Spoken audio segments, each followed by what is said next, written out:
C'est l'histoire de deux frères agriculteurs qui ont deux fermes côte à côte. Les deux frères s'aiment beaucoup et bien que chacun ait sa ferme, ils partagent tout et ils font tout en commun.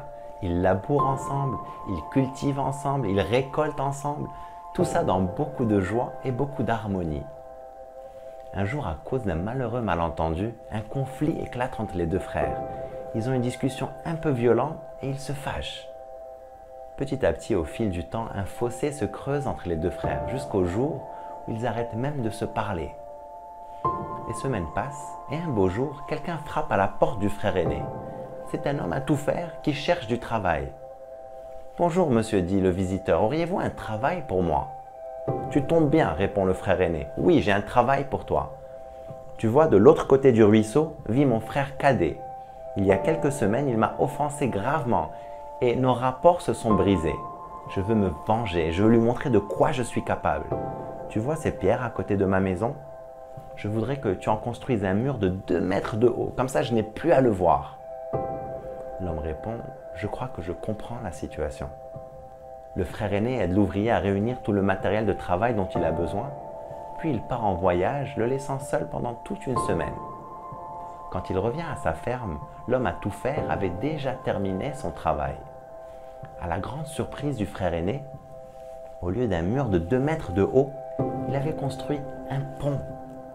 Précisément à ce moment, le frère cadet sort de sa maison et court vers son aîné en s'écriant « Tu es vraiment formidable, construire un pont alors que nous étions si fâchés, je suis fier de toi. » Pendant que les deux frères fêtent leur réconciliation, l'homme à tout faire ramasse ses outils pour partir. « Non, attends, lui crient les deux frères, reste avec nous, il y a du travail pour toi ici. » L'homme répond « Je voudrais bien rester, mais j'ai encore d'autres ponts à construire. » On s'est tous déjà retrouvés au milieu d'un conflit entre deux personnes qu'on apprécie, que ce soit nos parents, des amis, des collègues au travail. Et ces personnes ont souvent tendance à venir nous raconter comment l'autre leur a causé du tort, ou leur a manqué de respect, ou même les a maltraités. Dans ce genre de situation, c'est tentant de vouloir réconforter la personne en lui donnant raison. Seulement si tu prends parti, tu ne fais que polariser davantage le conflit et tu risques d'empirer les choses.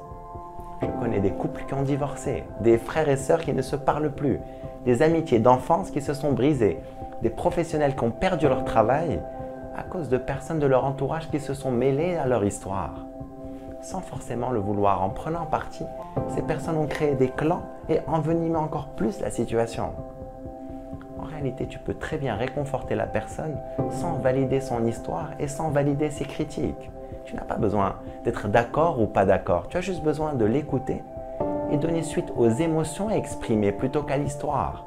Je vois que ça te met en colère, ou je vois que ça t'attriste. Si la personne sent de l'empathie, si la personne se sent comprise, elle va automatiquement se sentir apaisée. Pour l'aider à prendre un peu de recul, tu peux peut-être lui rappeler que le plus souvent, les conflits sont juste le fruit de malentendus ou juste le fruit de non-dits. Personne de sain d'esprit ne veut faire du mal à quelqu'un d'autre juste pour lui faire du mal. Si tu vois que la personne se sent mieux, tu peux peut-être même l'encourager à tenter de rétablir un dialogue avec l'autre. Maintenant, si tu te trouves au milieu d'un conflit, ce qui est très important, c'est surtout de t'abstenir, de relayer les choses négatives que disent l'un et l'autre, et souvent sous l'effet de la colère. Limite-toi à relayer les choses positives. C'est comme ça que tu vas construire des ponts. Œuvre pour réconcilier plutôt que diviser. Œuvre pour la paix plutôt que pour la haine.